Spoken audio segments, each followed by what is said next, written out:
Vamos a comenzar el primer punto hablando de la realidad. Y para ello vamos al capítulo 17 del libro de Hechos, versículo 18. Allí encontramos a Pablo hablando con unas personas que eran filósofos de la escuela de los epicúreos y de los estoicos. Los filósofos son personas que aman el conocimiento. La palabra filos significa amor y sofía significa sabiduría.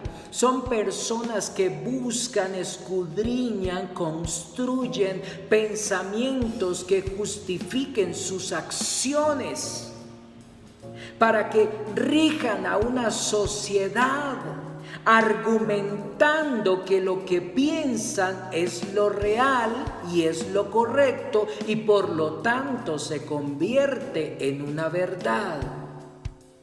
Sin embargo, en 1 Corintios capítulo 2 versículo 4, cuando Pablo estaba hablando a unas personas acerca del Evangelio, él mismo dice que no quiere hablar con palabras de humana sabiduría, que eran las mismas palabras que quizás estaban utilizando los estoicos y los epicúreos, argumentaciones basadas en razones y en sabiduría meramente humana. Una realidad es algo natural que percibe los sentidos, que percibe nuestras emociones. Pero lo que dice la Escritura es que nosotros como hijos de Dios debemos basarnos, como dice Proverbios 2:7, debemos seguir y debemos amar la sabiduría, pero es la que proviene de Dios. Dice que Él provee o nos da a nosotros una sana sabiduría. Una sabiduría que bendice, una sabiduría que promueve, una sabiduría que dirige, una sabiduría que nos lleva al éxito. Pero es basado en esa sabiduría que viene de Él. Los estoicos nacen con Zenón en el año 301 y los epicúreos con Epicúreo en el año 340 antes de Cristo. Y básicamente el pensamiento de estas dos personas es que el hombre debe alcanzar la felicidad a como dé lugar. Y por lo tanto debe controlar todo lo que perturbe la vida. Y para ello es necesario entonces, a través de la razón, a través de los argumentos, a través del pensamiento, a través del análisis, enseñarle al hombre a vivir el placer. La felicidad debe liberar al hombre de ciertos temores, porque de lo contrario es imposible que viva feliz. Y por lo tanto, esos temores deben desaparecer. Y los tres grandes temores que del hombre deben desaparecer, el primero es el temor a Dios. Porque si le temes a Dios, Dios exige cosas que quizás traen placer y que quizás te hagan feliz. Y por lo tanto, si le temes a Dios, no haces lo que te produce placer y te trae felicidad. Lo segundo que debe liberar el hombre de sí mismo es el temor a la muerte. Si algo te produce la muerte, pero eso trae el placer y eso te produce felicidad, el temor debe desaparecer, el temor a la muerte. Y por último, debe salir, desaparecer, quitar el temor a hacer lo bueno. Porque si no haces lo bueno, de pronto te viene algo y no puedes producir en ti algo que traiga placer y traiga felicidad, y por lo tanto el mal no debe ser un obstáculo para que tú seas feliz. Por lo tanto, la libertad y la anarquía debe llevar a la independencia de Dios, a la independencia de la muerte, a liberarme de todas esas cosas que no me permiten ser felices. Pero estos pensamientos de libertad, de placer, de felicidad, tanto intelectuales como físicos, no nacen con Epicurio y con Zenón. Vemos en el libro de Génesis, en el capítulo 3, que el enemigo, nuestro adversario, el diablo, fue a visitarles. Y dice la Escritura en el versículo 1 del capítulo 3 de Génesis, que la serpiente, que para nuestro día de hoy puede ser el mejor amigo, la mejor amiga, puede ser una autoridad, puede ser cualquier persona con conocimiento de este mundo, con conocimiento de humana sabiduría, que tiene argumentos y razones para convencerte, para cambiarte tu manera de pensar y tu manera de actuar, y que el enemigo está quizás utilizando para desviar los propósitos que tiene para contigo. Pero es la serpiente que llegó en ese momento a visitar a Eva. Pero ella tenía una característica especial, y que era astuta. El amigo, la amiga, la autoridad, la persona especial que quiere visitarte con argumentos, razones, quizás no lo va a hacer con verdades. Va a utilizar artimañas y engaños, argumentos que no son válidos ante Dios, para hacerte convencer de que lo que tú debes hacer es verdad y es real y es lo que debes vivir, porque eso te trae felicidad. Y entonces la serpiente dice en el versículo 1 del capítulo 3 que le preguntó, hubo un cuestionamiento acerca de lo que había indicado Dios. Y entonces dice, con que Dios te ha dicho que de ninguno de los árboles que hay en el huerto pueden comer. La primera mentira. Dios me había dicho que no de todos los árboles no se podía comer. La mujer dice, no de todo árbol no podemos comer, solamente del árbol que está en el medio del huerto no podemos comer, porque el día que de él comiéramos o le tocáramos, moriríamos. Y el enemigo entonces utiliza la argumentación para cambiar la manera de pensar que tenía Eva en ese momento. Y que es la misma que utilizará tu amigo, tu amiga, el más cercano, la autoridad que sea utilizada por el enemigo para que tus pensamientos y para que tus acciones cambien. Y entonces dice el enemigo, no van a morir. Lo que pasa es que del día que de él coman, van a ser iguales a Dios. ¡Qué argumentación tan fuerte! Porque si yo puedo ser igual a Dios, ¿por qué no puedo comer? Si Dios conoce el bien y el mal, ¿por qué yo no puedo conocer el bien y el mal? ¿Por qué no lo puedo disfrutar? ¿Por qué no lo puedo experimentar? ¿Por qué no lo puedo vivir? ¿Por qué no puedo ser feliz con ese conocimiento si Dios sabe el bien y el mal? Entonces, aquí se cumple lo que dice la Escritura en Romanos 1:25. Se envanecieron en sus razonamientos y por lo tanto cambiaron la verdad de Dios por la mentira, honrando a las instituciones o a las criaturas, porque criaturas también indica instituciones. Y entonces por eso la ley, la cultura ha permitido que la realidad natural del hombre con palabras de humana sabiduría sean las que rijan y sean las que determinen si un acto es verdad o no es verdad, o es bueno o no sea bueno. Y por lo tanto la Escritura por eso menciona que en estos tiempos el hombre llamaría malo a lo bueno y a lo bueno malo. Porque hay argumentos para justificar que lo malo es bueno y hay argumentos para justificar todo lo contrario. Y el hombre debe regirse a esos argumentos que le van a indicar que es bueno y que es malo. Y por lo tanto, entonces, ante esta argumentación se cumple lo que dice 2 de Timoteo 4:4. Entonces se apartarán de la verdad ante toda esta argumentación y se volverán a las fábulas. Las fábulas son hechos o narraciones de cosas que no son ciertas, son falsas. Y esas argumentaciones son las que van a llenar la mente del hombre y lo va a conducir a acciones que no son correctas, pero que son reales, que está viviendo la sociedad y que por la costumbre entonces las va a convertir en verdades.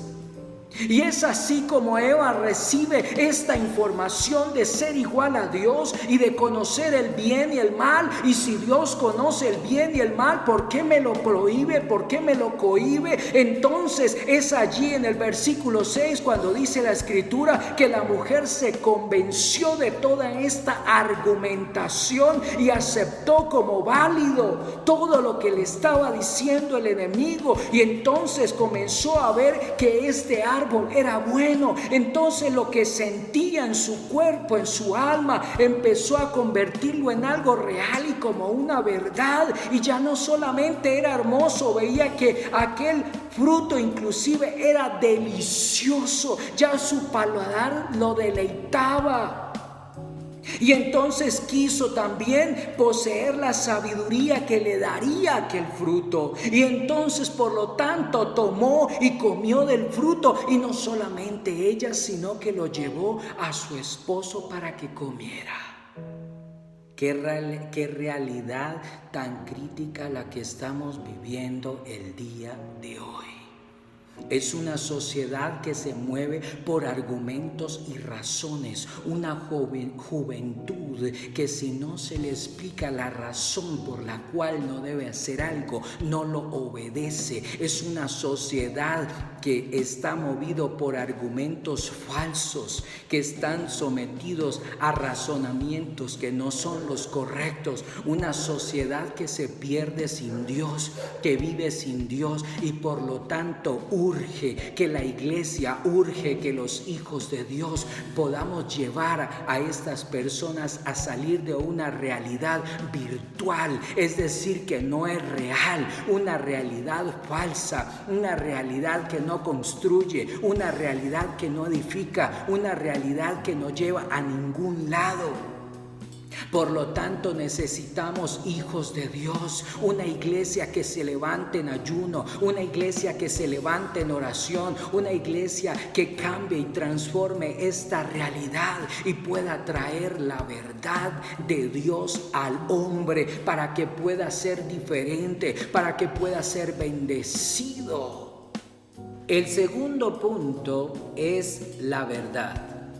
La verdad no son los argumentos que el mismo hombre puede crear y construir para dirigir sus acciones y dirigir a una sociedad.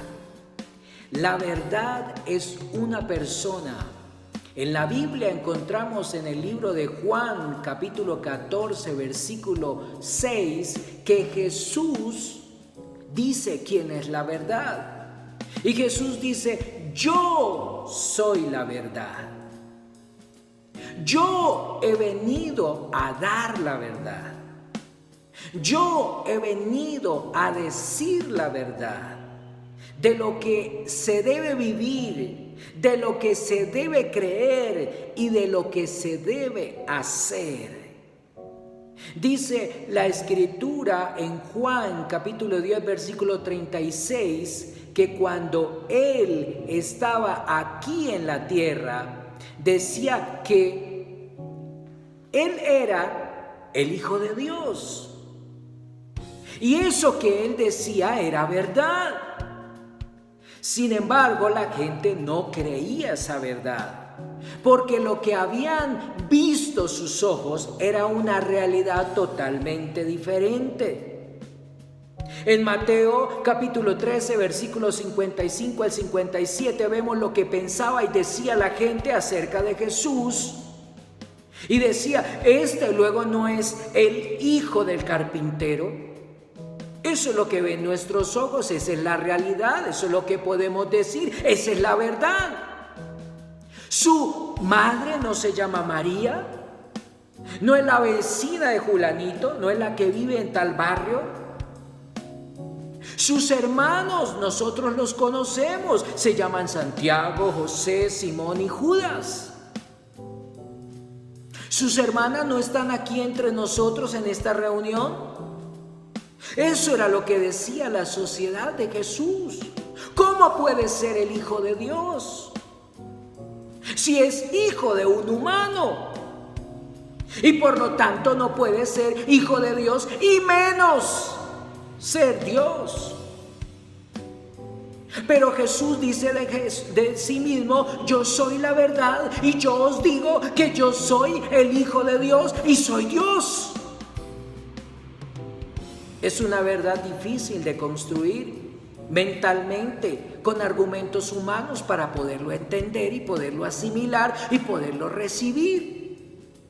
Pero era la verdad. Jesús no mentía. Era el Hijo de Dios. Había venido a la tierra a morir en la cruz para salvarte a ti y a mí del pecado, de la maldición, de un destino que no trae felicidad. Y por lo tanto Él viene a traer la verdad para que tú seas feliz.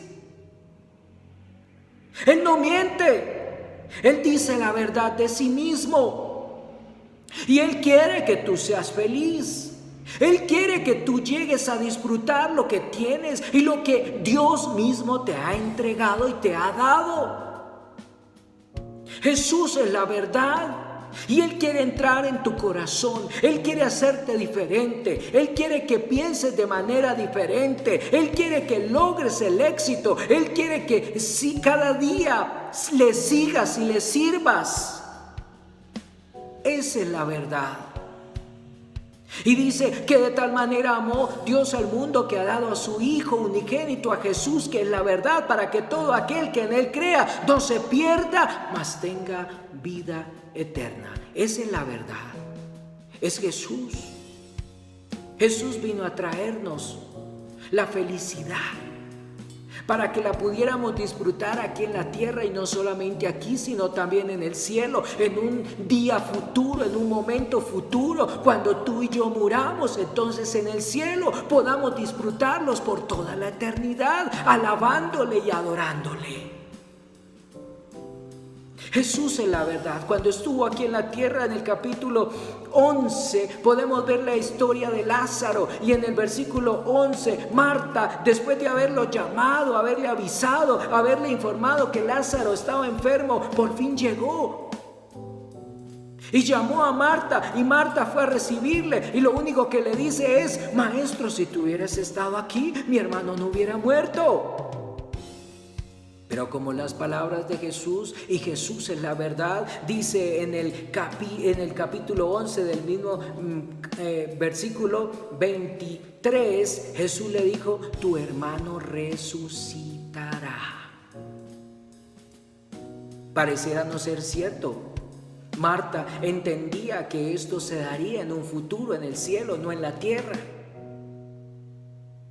Por lo tanto decía, sí, entiendo lo que dices, pero será en un futuro, no aquí en la tierra. Sin embargo, entonces Jesús, para hacer realidad aquella palabra que había dicho y mostrarles no solamente a Marta, a María, sino a todos los presentes que Él era la verdad, entonces se para frente al sepulcro y le dice a Jesús, Lázaro, ven fuera. Y lo puede hacer contigo. Te puede sanar, te puede librar, te puede salvar, te puede ayudar, te puede guiar, te puede levantar. Porque Él dijo, yo he venido para que tengan vida y vida de abundancia. El Espíritu está sobre mí para dar libertad a los cautivos, dar vista a los ciegos, dar salvación a los que necesitan. Esa es la verdad. Y estaba parado frente al sepulcro diciéndole a Lázaro, ven fuera. Y como él es la verdad, dice la escritura que salió Lázaro del sepulcro, vendadas las manos y los pies, y él le dice desatarle y dejarle ir. Esa es la verdad que he venido a hablarte hoy. Una verdad que te trae felicidad, una verdad que te trae placer, una verdad que te puede cambiar la vida totalmente y dejar de ser lo que has sido hasta el día de hoy. Quizás has cargado con muchas cosas, quizás estás muy abatido por la situación que vive el mundo, quizás estás muy estresado con las noticias que escuchas, quizás la situación económica no es fácil, quizás muchas cosas pasan por tu mente y tu corazón.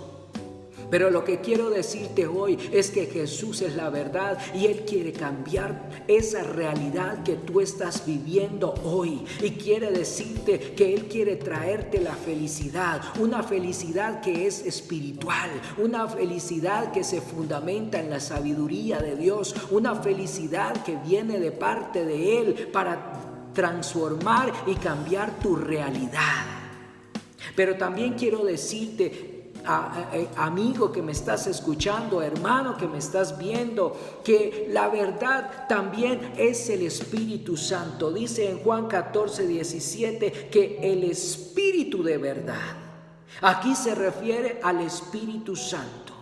De el Espíritu Santo que es verdad, habló Jesús y dijo que era el Consolador que sería enviado para enseñarnos todas las cosas.